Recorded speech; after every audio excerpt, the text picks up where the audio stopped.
सुनिएगा आपको याद आ जाएगा कौन सा वीडियो है। तो दलाल मीडिया इसका टाइटल है। आप गोदी मीडिया भी कह सकते हो। ऐसे है कि मैं अपने देश की बर्बादी की कहानी लिखूंगा, नेताओं से ज़्यादा मीडिया की कारस्तानी लिखूंगा। मैं नहीं लिखूंगा खुद पर टूटे हुए दर्द, जो हम पर उत्पीड़न हो रहा है, जो हम बैठे हुए हंगर स्ट्राइक पे, जो हमें थप्पड़ मारा जा रहा है, वो नहीं लिखेंगे हम, कोई बात नहीं। मैं नहीं लिखूंगा खुद पर टूटे हुए दर्द, पर इस गंदे सिस्टम की वजह से जो स्टूडेंट्स के साथ हो रहा है उसकी मुँह ज़ुबानी लिखूंगा। मैं लिखूंगा कचरे से उठाई रोटी के अफसाने, मैं लिखूंगा फुटपाथ पे सोने वालों की दास्तानें। तकरीबन 5 लाख मर जाते हैं हर साल भूख से बच्चे, मैं लिखूंगा सारा सच, भले कोई माने या ना माने। अच्छा, 5 साल पहले आपने इन हालातों पे लिख दिया था। हाँ, उसके बाद से सिचुएशन सेम ही है, कुछ चेंज नहीं हुआ और वर्स्ट ही हो गया धीरे धीरे। पहले ऐसे लगता था कि सरकार सुनती है, पर अब तो बहुत ज़्यादा ईगोइस्टिक हो गई है सरकार। मतलब इतने लोग स्ट्राइक पे बैठे हुए हैं, हंगर स्ट्राइक पे। आप सोचो कितना दुर्भाग्यपूर्ण होगा उस देश के लिए जिस देश का एक साइंटिस्ट एक हंगर स्ट्राइक पे बैठा हुआ है। ये वाला अच्छा है थोड़ा सा। प्रधानमंत्री जब पेड़ लगाए सुबह शाम चिल्लाते हो, हर न्यूज़ चैनल पे आता है, एक पेड़ माँ के नाम वगैरह वगैरह। प्रधानमंत्री जब पेड़ लगाए सुबह शाम चिल्लाते हो, जब पेड़ अडानी काटता है चूहे के बिल में घुस जाते हो। अरे तुम चूहे ही तो हो, देश को कुतर कुतर के खाते हो, जूते सरकार के चाटते हो, खुद को निष्पक्ष बताते हो। हर दिन आप सुबह उठते होंगे, कॉकरोच जनता पार्टी के आंदोलन की अपडेट चेक करते होंगे, तो हर दिन कुछ ना कुछ आपको नया देखने को मिलता होगा। कई सारे लोग आ रहे हैं जो मुफ्त में यहाँ पर खाना पानी मुहैया करा रहे हैं और सभी के सहयोग के माध्यम से वो हो रहा है। तो कई लोग आ रहे हैं जो कुछ ना कुछ भेंट कर रहे हैं, दान समझ लीजिए, चंदा समझ लीजिए, सपोर्ट समझ लीजिए, आप उसे कुछ भी कह सकते हैं। इस बीच में सोशल मीडिया पर वीडियोज़ भी वायरल हैं, जिसमें एक वीडियो में देखती हूँ खोटा सिक्का। रात का समय है, एक लड़का अचानक से उठता है और वो कविता के माध्यम से काफ़ी कुछ सुनाता है, जिसके टाइटल और शीर्षक उस कविता का है दलाल मीडिया। वो लड़का कौन है, पहले थोड़ा उनके बारे में जान लेते हैं। क्या नाम है आपका? मेरा नाम खोटा सिक्का है। खोटा सिक्का नाम से ही मेरा यूट्यूब चैनल भी है और इंस्टाग्राम भी है। You can check my content. क्या लिखा था उस दिन, मतलब अचानक से क्या आया आपका? रात का वीडियो तो हुआ, लेकिन उससे पहले क्या हुआ था? एक दर्द है जिसको कलम से लिख दिया पेपर पे, मौका मिला तो सुना दिया। लेकिन लिखा बहुत पहले था, क्योंकि मतलब समझ लो 3 से 4 साल पहले लिखा था वो। बट कोई ऐसा प्लेटफॉर्म नहीं था मेरे पास जहाँ पर मैं उसको सुना सकूँ। तो ऐसे ही मैंने देखा कि हाँ, लोग बैठे हुए हैं और बातें सुनी जा रही है सबकी, तो इसलिए मैंने सुनाइए। अब हमारे समक्ष है, ध्यान से सुनिएगा, आपको याद आ जाएगा कौन सा वीडियो है। तो दलाल मीडिया इसका टाइटल है। आप गोदी मीडिया भी कह सकते हो। ऐसे है कि मैं अपने देश की बर्बादी की कहानी लिखूंगा, नेताओं से ज़्यादा मीडिया की कारस्तानी लिखूंगा। मैं नहीं लिखूंगा खुद पर टूटे हुए दर्द, जो हम पर उत्पीड़न हो रहा है, जो हम बैठे हुए हंगर स्ट्राइक पे, जो हमें थप्पड़ मारा जा रहा है, वो नहीं लिखेंगे हम, कोई बात नहीं। मैं नहीं लिखूंगा खुद पर टूटे हुए दर्द, पर इस गंदे सिस्टम की वजह से जो स्टूडेंट्स के साथ हो रहा है उसकी मुँह ज़ुबानी लिखूंगा। मैं लिखूंगा कचरे से उठाई रोटी के अफसाने, मैं लिखूंगा फुटपाथ पे सोने वालों की दास्तानें। तकरीबन 5 लाख मर जाते हैं हर साल भूख से बच्चे, मैं लिखूंगा सारा सच, भले कोई माने या ना माने। मैं लिखूंगा तुम ही थे जिसने किए देश में दंगे। गोदी मीडिया। मैं लिखूंगा तुम ही थे जिसने किए देश में दंगे, मैं लिखूंगा क्यों नहीं दिखाए किसानों के फंदे। मैं लिखूंगा तुम डायन हो जो खा गई देश को मेरे। अंजना जी की बात नहीं कर रहा हूँ मैं, नाम लेके आपने मेंशन कर दिया है।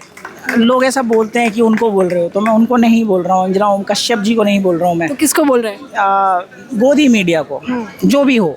मैं लिखूंगा तुम डायन हो जो खा गई देश को मेरे, तुम चौथा स्तंभ थे लोकतंत्र का फिर भी हो गए नंगे। मैं लिखूंगा तुम डरते हो बात छात्रों की करने से, शायद तुमको है नुकसान बड़ा इस देश के सुधरने से, पर मेरी कलम गुलाम नहीं है तुम्हारी तरह सरकारों की। मैं लिखूंगा क्योंकि जिंदा हूँ और डरता नहीं हूँ मरने से। ये वाला अच्छा है थोड़ा सा। प्रधानमंत्री जब पेड़ लगाए सुबह शाम चिल्लाते हो, हर न्यूज़ चैनल पे आता है, एक पेड़ माँ के नाम वगैरह वगैरह। प्रधानमंत्री जब पेड़ लगाए सुबह शाम चिल्लाते हो, जब पेड़ अडानी काटता है चूहे के बिल में घुस जाते हो। अरे तुम चूहे ही तो हो, देश को कुतर कुतर के खाते हो, जूते सरकार के चाटते हो, खुद को निष्पक्ष बताते हो। कोई भी मेन स्ट्रीम मीडिया यहाँ नहीं आया इस प्रोटेस्ट को कवर करने के लिए, इसीलिए वो जूते सरकार के चाटते हैं, ये प्रूव हो गया है। आखिरी है, मैं लिखूंगा तुम जाहिल हो, मैं लिखूंगा तुम कातिल हो, मैं लिखूंगा सरकार के गंदे कामों में तुम शामिल होगे तुम देश के नंबर 1 चैनल पर 2 कौड़ी के हो, मैं लिखूंगा कोई थूके तुम पे, तुम इसके भी नहीं काबिल हो। बड़ी भयंकर बेइज्जती कर दिया, मुझे तो लग रहा है। वो वीडियो देखकर भी मैं यही सोच रही थी। देखिए दादी ने भी ताली बजा दिया, तो मतलब सबको समझ आया। अच्छा, 5 साल पहले आपने इन हालातों पे लिख दिया था।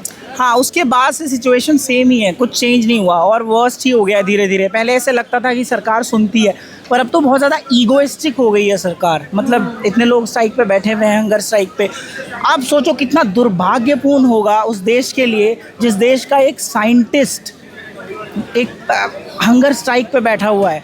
मतलब सोनम सर के लिए मैं कुछ कहना चाहता हूँ, स्कूल बनाए जिसने, आर्मी कैंप बनाए जिसने, राजू और फरहान जैसे कई चैंप बनाए जिसने, वो स्ट्राइक पे बैठा हुआ है, फिर भी आपके कानों में जूंग नहीं रेंग रही। ऐसा कौन सा ईगो है आपका? दे दो इस्तीफा, आपके बाद आपका ही कोई मंत्री आएगा दोबारा, सरकार थोड़ी जा रही है आपकी कोई।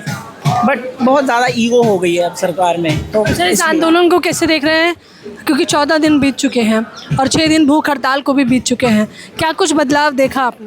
बहुत बदलाव देखा। I am pretty sure, I am very positive about this, क्योंकि वी आर बीइंग हर्ड, हमको सुना जा रहा है। तभी प्रधान साहब ने ये बोला कि ये तो दहशतगर्दों की बी टीम है। अगर नहीं जारी होती आवाज़, अगर उनके दर्द नहीं हो रहा होता इधर उधर, तो ये बात बोलते ही नहीं। और उसके बाद और भी बहुत सारे नेता हैं जो ऐसा कह रहे हैं कि बीजेपी के जो वर्कर्स हैं वही संभाल लेंगे इन लोगों को, तो कॉकरोचों को।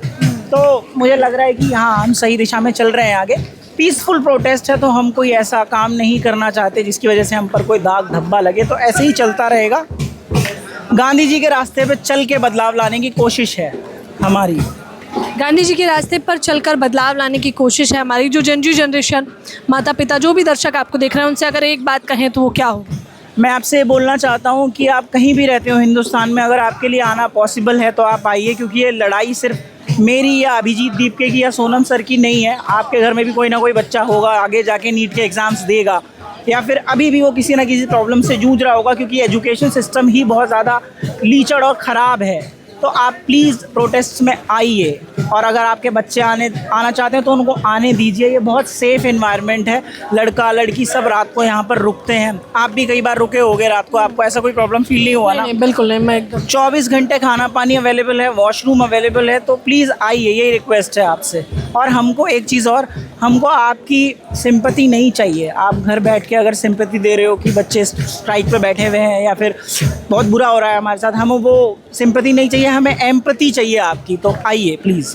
हमें सिंपैथी नहीं, हमें एम्पैथी चाहिए आपकी। यानी कि आप लोग आइए, शामिल होइए हमारे दर्द में, क्योंकि ये लड़ाई सिर्फ मेरी और अभिजीत दीपकी की नहीं है, बल्कि आने वाले भविष्य की, आने वाले युवाओं की भी है। तो अभी नहीं तो कभी नहीं। इन्हीं बातों के साथ अपनी बातचीत ये रख रहे हैं। आप लोग भी मुझे अपनी राय दें। कैमरामैन नावेद के साथ ज्योति यादव।